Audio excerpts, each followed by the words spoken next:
It is mind-blowing. And heartbreaking. How many original scripts are written every year but are never made? So we seek out these scripts and bring them to life with full audio production and professional actors. Check us out at Undiscovered Scripts. Movies made of paper. Wherever you get your podcasts. Free!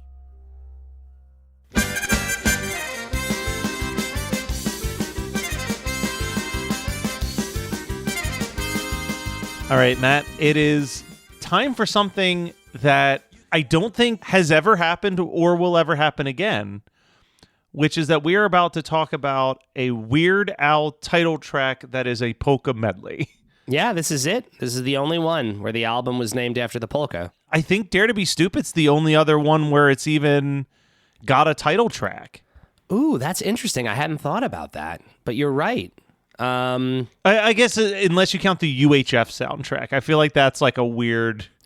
Well, yeah, okay. So if we're counting UHF, then yeah, there is the title UHF song. But yeah, there's no Off the Deep End song. There's no Alapalooza song. There's no Bad Hair Day. There's no Running with Scissors or like Poodle Hat, Alpocalypse. This is kind of the end of it. Straight Outta Linwood. Yeah, you're right. You're right. Very weird. I feel like the title track of an album thing isn't as popular as it was way back when. I guess not. Yeah, it's interesting. I mean, maybe it's funny that Al wouldn't do a title track, but maybe he's just, I don't know, his ideas are so all over the place that I think a title track implies that there's a single thing that represents the whole record. Like one song is representative of the whole thing, and that's just not his style for the most part. And it makes sense with Dare to Be Stupid. As we're having this conversation, I've realized that I knew about this album for a while. Like as soon as because I know you were like, I really didn't even know this album existed. Yeah. I had watched that video compilation so much, and I was like, I need to know what every single song, like what album every single song is off of. Yeah. And I didn't love Living in America. So like I already had this, or Living with a Hernia. So the song already kind of ranked low in my eyes. Right. But then because it was called Polka Party, and I was still not fully on board with the polkas, I put off this album for a really long time, assuming that it was like the two singles and just a shit ton of polkas. Yeah. Because I was young and this stupid. album had Christmas at Ground Zero, Living with a Hernia, and then 8 polka medleys. And 8 polka medleys. Let's jump into this polka medley because I know we've talked about sometimes Al. This whole album is an example of a lot of Al picking the wrong song, assuming that it would be a big hit. Sure. And even this polka, I feel like it's split right down the middle. There's a decent amount of songs that still are big songs, and then there is a spot in the middle where I'm just like, none of these songs resonate with me even a little bit. That's very interesting because I don't feel the same way about that. But let's get into it. I'm curious to know which ones you feel like, because I actually was just going to say I feel like for the most part, this medley hits some pretty good. I feel like some of the songs in this medley would have been better served as parodies in terms of longevity. Like he hit some really good markers in this medley. So I'm not saying that these are all bad at all. I just think that there is, and this will be the case in almost every polka, but there are definitely a handful where I'm like, ooh, that's the one you picked by that artist? Sure, like, yeah. But all right. So we kick it off. Sledgehammer. Love this fucking song. Love this polka intro. It's great.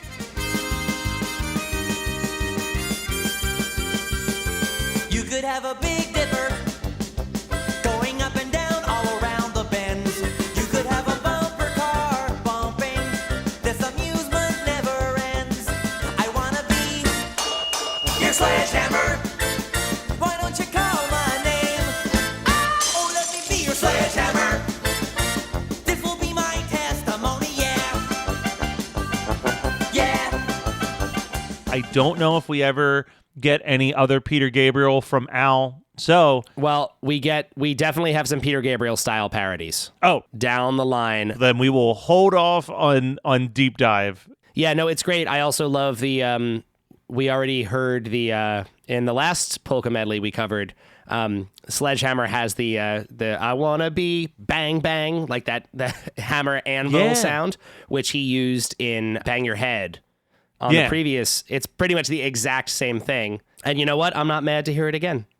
No, it's super fun. great. It's super fun. The anvil should be in more stuff. Yeah, more hammer anvil sounds in music, guys. I agree. I feel like it's not an accident that we go from one vocalist of Genesis right into another vocalist See, this from is the Genesis. kind of stuff Al, yes. No, it is definitely not an accident, knowing Al. With Studio. Yes. Studio. Studio. There's a girl that's been on my mind all the time. Sodio. Oh, now she don't even know my name, but I think she likes me just the same. Sodio. Whoa. Do we get any more Phil Collins in No. Al's? Okay, so let's talk Phil I don't Collins think a little bit. so. The polkas are the only wings. Every once in a while, I look at a polka. I'm like, oh yeah, that is in there. But I feel like this is kind of the peak of Phil. So I love Phil Collins. Like Phil Collins solo. I know that like people are really I don't know. People like to be divided on vocalists in popular bands Yes. in ways that don't make sense to me. Like I can enjoy Sammy Hagar singing in Van Halen Sure. just as much as David Lee Roth, Yes. and it doesn't change my enjoyment of Van Halen. Sure. And that's my same perspective on Genesis. They're two different sides of the Genesis coin for sure, and that shows in like Peter Gabriel continuing to do very abstract, weird solo music, while Phil Collins definitely did way more poppier solo music, but they're both valid and good, and Genesis never stopped being proggy and weird. It's true, yeah. I mean, well, I think Phil Collins definitely pulled Genesis more into the mainstream, but again, and which is the reason why like music snobs are always like the Peter Gabriel stuff is because it's weird and progressive, and I mean the reason why Genesis just finished their like farewell arena tour is entirely because of Phil Collins. 100%. And it's like, let's not pretend that Invisible Touch still doesn't have like an 8-minute prog instrumental It's true. with the Brazilian, It's true. or like the extended version of Tonight is almost 10 minutes long. Like, No, you're right. it's not like he just was like, oh, we're going mainstream and we're just writing 3-minute Yeah. pop hits and Yeah, nothing yeah. else. Like, No, it's true. And it's funny, there's when I used to work at the record store, there's this funny phenomenon I saw, which was like bigger artists. You could sort of see public perception change when you took a record, like Phil Collins records, like everybody had a copy of No Jacket Required. So anytime you got a record collection in, it had a few, like it had that record in it, had a few Phil Collins records. And they were so common and not popular. Like they were in the dollar bin always because nobody really bought them. It was a cheap record. And while I was there over a few years, I watched them move from the dollar bin to the $3 bin to the $4, $5. Like suddenly they just kept going up because people wanted them. And now I feel like Phil Collins is he's probably the most respected in a long time. I think people have really kind of come around to him. all the memes about his Tarzan soundtrack. Exactly. You know what I mean? Like that. It's like that. You had like In the Air Tonight had this huge resurgence Yes. because of The Hangover Yes. for a while. Like Studio, I like Studio, but I can admit that it is definitely his like one of his more cheesy pop radio. It is. It is definitely. It's not my favorite of his. At the time this came out, this was a big song. It is cheesy. It works well in this context, especially if you want to talk cheesy, as the thing that takes us into Party Eddie All the Murphy's Time. Party All the Time by Eddie Murphy. My girl wants to party all the time, party all the time, party all the time. My girl wants to party all the time, party all the time. She parties all the time. Honestly, in the context of this polka, I am delighted that it's here. I really am. I really am. It's a great marker. The thing I love about these polkas, with a couple exceptions, I think we've kind of gotten past them now. Well, we still have a couple of weird ones like the Bohemian polka, but it's this great snapshot. In general, Al's albums function as a snapshot of that moment in pop culture because he's generally referencing stuff that's so of the moment. And the medley is like, here's what was on the radio in 1986. And I love hearing, because, it's just so all over the place. But yeah, I mean, where else are you going to hear Party All the Time? Exactly. Not on your current radio station, that's for sure. No, not at all. This is where we get into a few of the songs that I'm like, I just don't think these are the songs for these artists. I like Lionel Richie. I don't think Say You, Say Me is the Lionel Richie song that people think of. Say me, say it for always. way it should be. Say you. Say me. Say it together. Naturally. I think it's one of the ones people think of. I don't know. What do people think of more? I would say Hello, All Night Long. Yeah, I mean, Hello also had its meme moment, didn't it? Yeah, but All Night Long, I feel like has been the song that has persisted forever. And I would just like to hear All Night Long in a polka, honestly. You know, like fair. him doing the That's all fair. night long, Yeah. all night. And then we go into, I really don't know this song. I've never heard Freeway of Love by Aretha Franklin. Riding on the freeway of love. Winds against our back. We're going riding on the freeway of love. In a pink Cadillac. Oh, just really quick, back to Say You, Say Me. I love, it's a thing that comes up in the polkas a lot as well. I will always laugh at the whining trumpet with the mute. The Say You, Say Me, wah, wah. Like, every time he does that, I laugh. It's just such a funny device. It's such, dude, mutes. It's so interesting that mutes can be used for something so comedic like that. It's hilarious.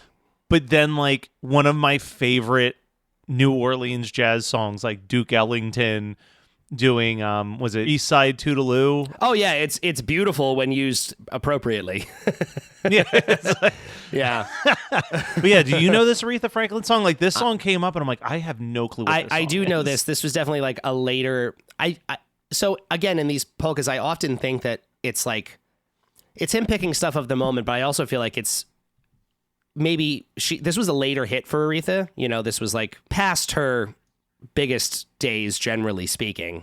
But this was a hit at this time period, and I feel like maybe Al is just a fan and is like, I really want to do an Aretha. Like, it's an opportunity for him to do somebody that he hasn't been able to cover yet. And he'll just grab that opportunity, be like, oh, if I have a chance to sing an Aretha Franklin song that's of the moment, I want to take it. Okay, that's fair enough. I think, again, I'm projecting a little bit there, but that's my guess. But it was a hit for sure. It was definitely a hit. Okay. Yeah. I got no complaint about In Excess, What You Need. That's why you need. Ooh, that's why. That's what you need. I'll give you what you I mean, In Excess, painfully underrated band, so many songs that you could do, but this was definitely a big one. I actually love, this is maybe going to be hard to explain, but from a musical nerdy sense, the song What You Need is all about the rhythm. It's got this very herky-jerky rhythm to it. If you don't think you know that song, I'm sure you do if you listen to it. It's a very, very big hit. And the way that they were able to integrate the song rhythmically into the polka without it feeling awkward is very impressive to me musically.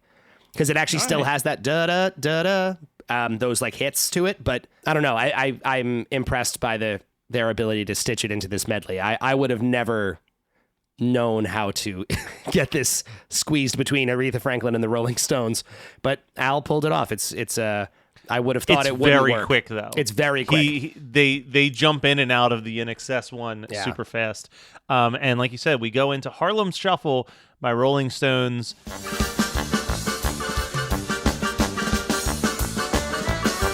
Yeah, yeah, yeah. Do the Harlem polka. Everybody now.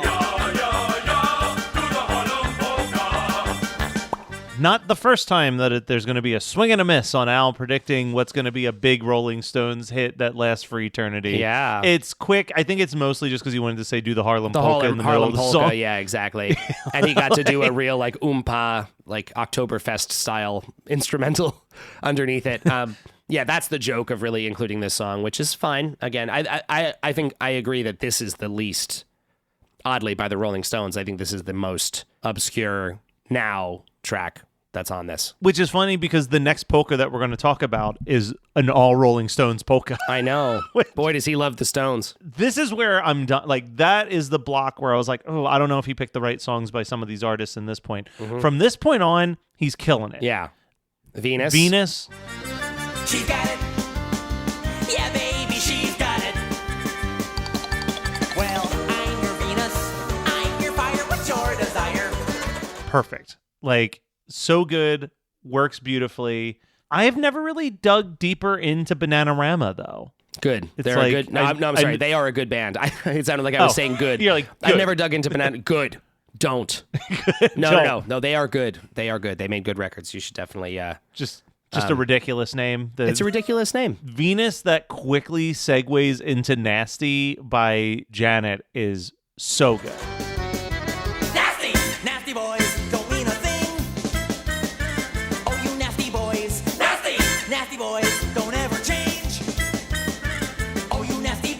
That's great. Yes, another really tricky musically. We've said it before about these polkas, but I have to say it every time. The musicianship that goes into making these is unbelievable.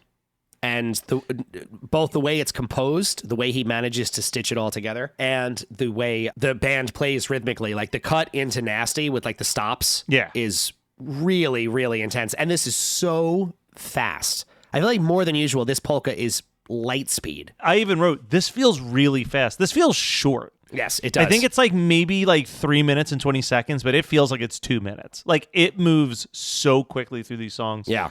The trash cans come in for Falco doing Rock Me Amadeus. I like this part. Oh, rock me Amadeus. Oh, rock me Amadeus. Oh, rock me Amadeus. Oh. Absolutely love this song. And my favorite thing about the entire polka is when that comes in, it's that crazy trash can drum beat. And it's just that, and Al just over the top of it at one point just goes, I like this part.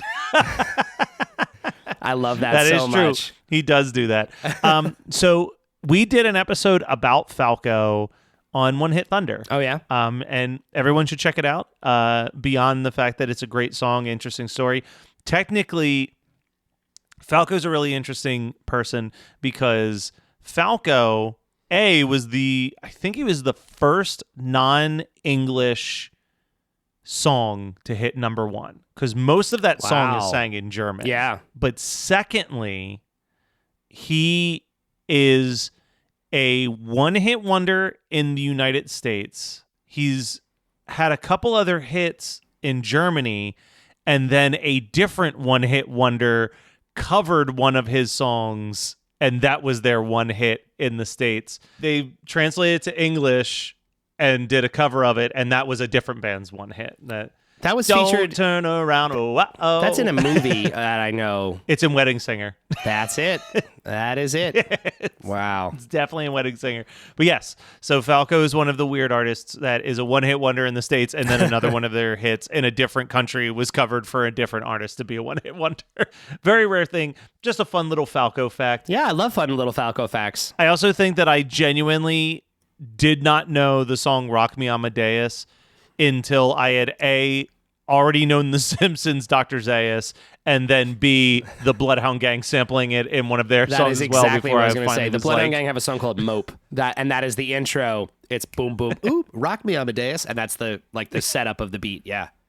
Dude, that song, Mope, might be low-key the best song that the Bloodhound Gang ever did. That song is insane. That is an absolutely insane song. I haven't listened to that in such a long time, but I might have to revisit it now. One day I've always dreamed of having a friend who knows the song as well as I do so that we could do it at karaoke. Yes. It's such a crazy karaoke It's possible song to that do. I could be that friend, Matt. We'll have to see. Oh, man.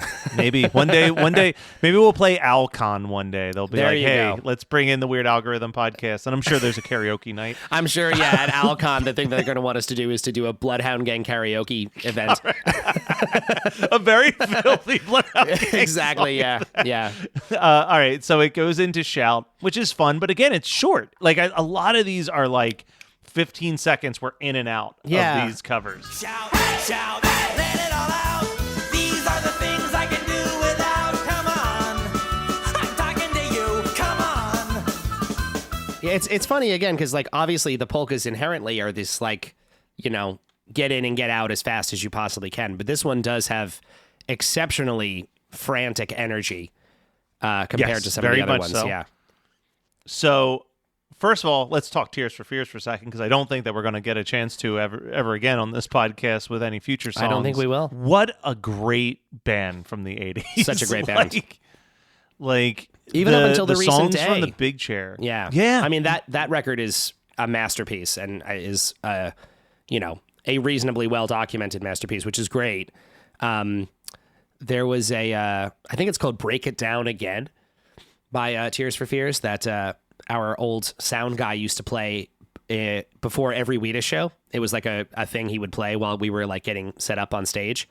Break It Down Again by Tears for Fears is a fantastic song from, I think, the early 90s. They're such a great band. Everything I've heard from them, I've just been like, oh my God, this is just wonderful. Did you ever watch the show Psych? No, I know of it, but I Okay. didn't watch it. So first of all, the show Psych is great. In the second episode, the second season, I think it's the first episode of the second season, there's an episode called American Duets that I highly recommend. Tim Curry plays like a Simon, host of a like American Idol type show, and people are dying on the set of this show, and it seems like they are dying by things that are set up to kill Tim Curry's character specifically. Oh, okay. So he hires the two guys as psychic detectives to try to figure out who's out to get him.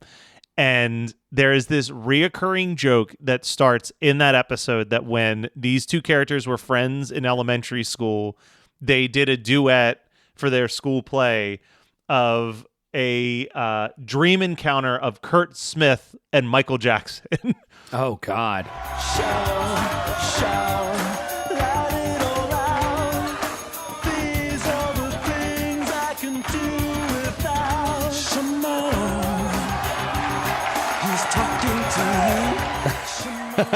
It's so dumb, but that episode was so popular, and they just kept this thing going on that the one dude is obsessed with Tears for Fears and Kurt Smith so much that Kurt Smith has appeared on the show like 4 different times. Oh, wow. As like a guest star that he's like obsessed with, and like Kurt Smith has performed a bunch of Tears for Fears songs acoustically on the show. And No kidding. Wow, that's amazing. It's I had great. no idea. It's a really weird thing, but that's a whole lot to talk about. But my point actually with Tears for Fears that I think is great about the band is they kind of were able to cover really dark gothy sounds, right? Yeah. Something like Shout and Mad World, which became way more famous for the Donnie Darko piano cover.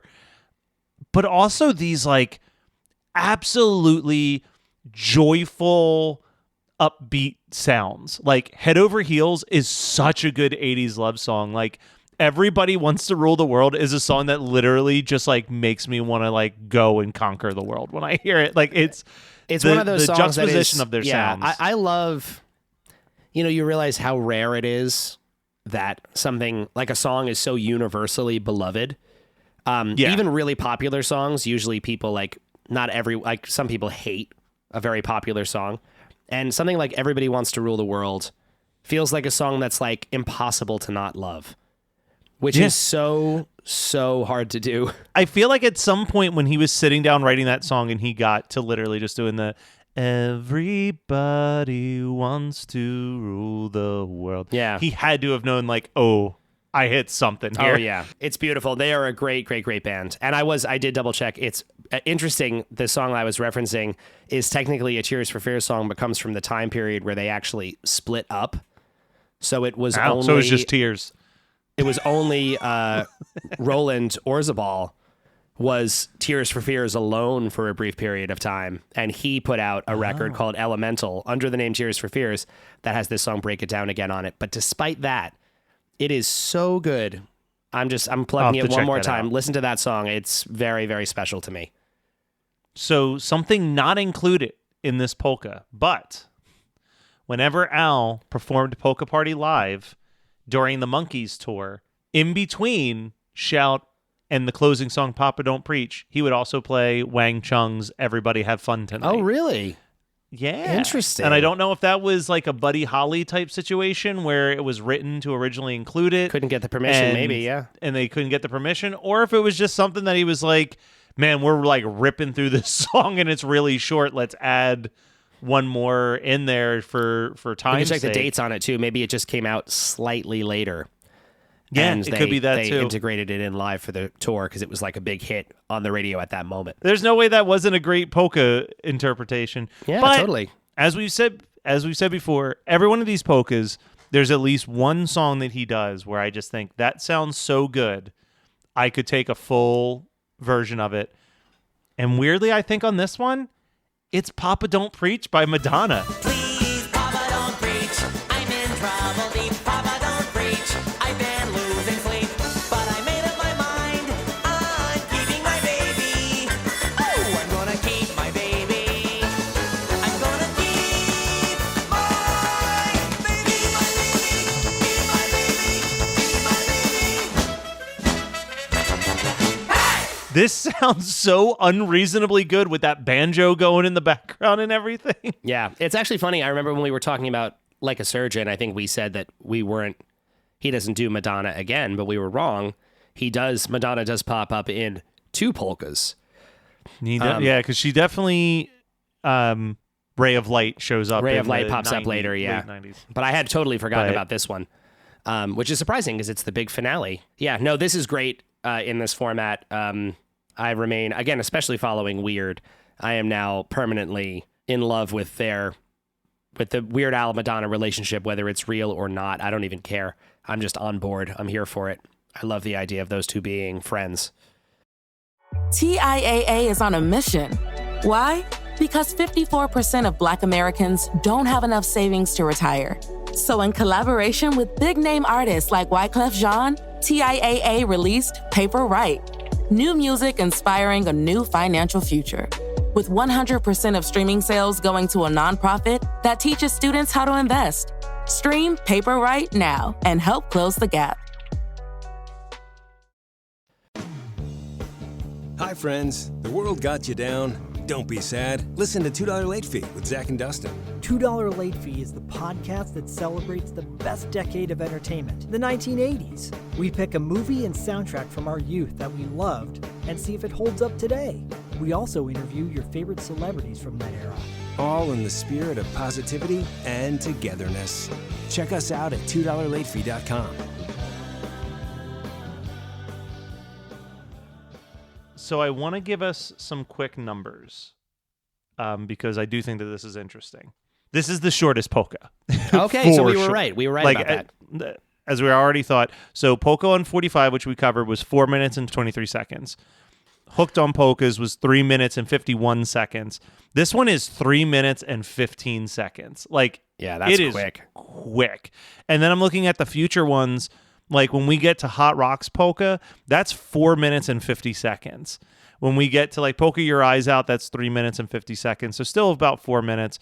Bohemian Polka is probably the closest to the shortest, but that's just one entire song at 3 minutes and 40 seconds. It's still longer. The polka of only one song is somehow longer than this one. Alternative polka is 4 minutes and 50 seconds. It's about that 4.5 to 5 minutes. Like the Angry White Boy polka goes over 5 minutes. Polka Rama is the closest to the same time length, which was no, wait, I'm an idiot. That's 4. Yeah. So let me see. Even the Hamilton polka? Yeah, Hamilton polka is almost 5 minutes long. Now Pokemon isn't on here. But oh yeah. Well, still, of the album polkas, this is the only one that's under 3.5 minutes. I do want to mention these two things that I never known. I don't know if we can find these anywhere, but there was a thing on this Wikipedia page of all of Weird Al's polkas. It says other. So I clicked the other category. Okay. And it says a polka medley was performed at a 1982 Missing Persons concert and is considered to be the first official Weird Al polka medley. It included parts of Jocko Homo by Devo, Homo Sapien by Pete Smalley, Sex Junkie Shelley. by the Pete Shelley. Sorry, Pete Shelley. I'm looking at this very far away from my phone. Sex Junkie by the Plasmatics, TV OD by the Normal, Bad Boys Get Spanked by the Pretenders, TV Party by Black Flag, Janitor by the Suburban Lawns, and People Who Died by the Jim Carroll Band. My God, you want to talk about a punk rock Weird Al? That is, I am stunned. The Plasmatics and Black Flag. Wow. Yeah, right. Holy cow. And then this ties into Polka Party. In 1986, the year that this came out, the television special Weird Al's Guide to the Grammys, which maybe we do need to take that up for an episode. I think we might have to. Featured Yankovic and fellow accordionist Frankie Yankovic performing a short polka medley of the Grammy nominees. It included Born in the USA, Money for Nothing, Boys of Summer, Power of Love, and We Are the World. Wow. So I definitely feel like we need to, at the very least, try. I don't think we can find that Missing Persons concert footage, but that's insane. But we definitely have to try to find that. I just looked it up myself because I not that I didn't believe you, Matt, but I had to actually see that written on a website. TVOD by the Normal. I mean, that's crazy. But that's before the debut album. Yeah. So that is peak, like, this is punk rock Weird Al. And they were opening for Missing Persons. I'm gonna we're gonna have to come back to this, but I'm gonna look for this, and if there's even a snippet of this in the world, I promise I will find it. Check that MC Lars flash drive. Maybe he's got the live recording somewhere on there. I literally am grabbing it right now. I don't want to totally derail this episode too much, but we can we can continue while I quietly look. While you do that, it is time for us to rank the polkas. Yes. Now, it's not up against much here. We've got Hooked on Polkas. Our polkas match currently. Hooked on Polkas is our number 1, and Polkas on 45 is our number 2. I'm going to go ahead and actually put this at the bottom at number 3 right now. Polka Party is not my favorite of the Al polkas. When we did Hooked on Polkas and Polkas on 45, I literally was like singing along with it beat by beat. I remembered every transition. I remembered every second of those polkas. It's like etched into my brain. And when we get into the 90s albums, it's even worse with how much it's all like just linked into this part of my brain that registers every moment of those.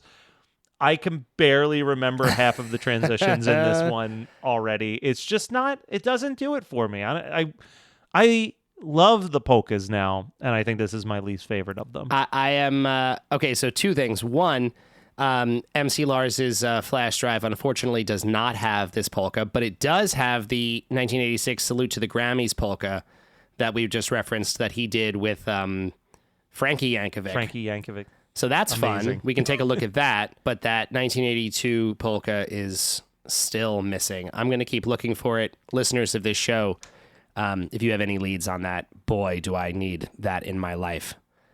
Wow. And following that, I am going to disagree with you, Matt. And I thought you were speaking very highly of this one. I am actually putting this at the top. Really? I am. I really like this one. I don't know why. Again, I think I love the frantic energy, and this one really does resonate with me. I knew this. I didn't even really, I did re-listen to it, but I didn't have to because this one was at the ready for me. I think I just like the references, and like I said, I love the Rock Me Amadeus thing. There's moments in this that just really, really work for me. I feel like at this point in his career, in my mind, I feel like the polkas, the execution of the polkas are getting better and better. We're going to hit a point where he hits like a top level, and then it's just going to be like kind of a free-for-all, but I actually do think he's getting better at this as we go.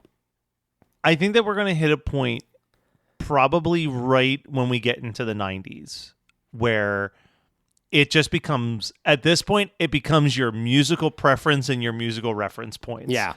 Is going to dictate where you rank the polkas, which is slightly biased, but the strength of these really depends on how familiar are you with the songs that are being polka'd. And if you don't know the songs, it kind of feels like a miss. It does become harder, but I'm looking at my list, and right now I have the polkas in reverse order, where the newest is my favorite, and then down to oldest. So, no, that tracks for me. I maybe my ear for these is a little bit different. I do generally know most of the references he makes musically, but I'm also just so fascinated by how he glues all of this stuff together. It is just fascinating to me.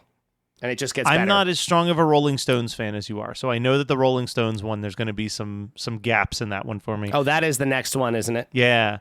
Once we enter the 90s, though, it's like I am familiar with every song that is in every one of those polkas, and that's where it's going to become so much more difficult. All right, well, it might be a bit before we talk about a polka, but next week, we'll still be talking about a polka party. Yeah. So stay tuned for more Weird Algorithm.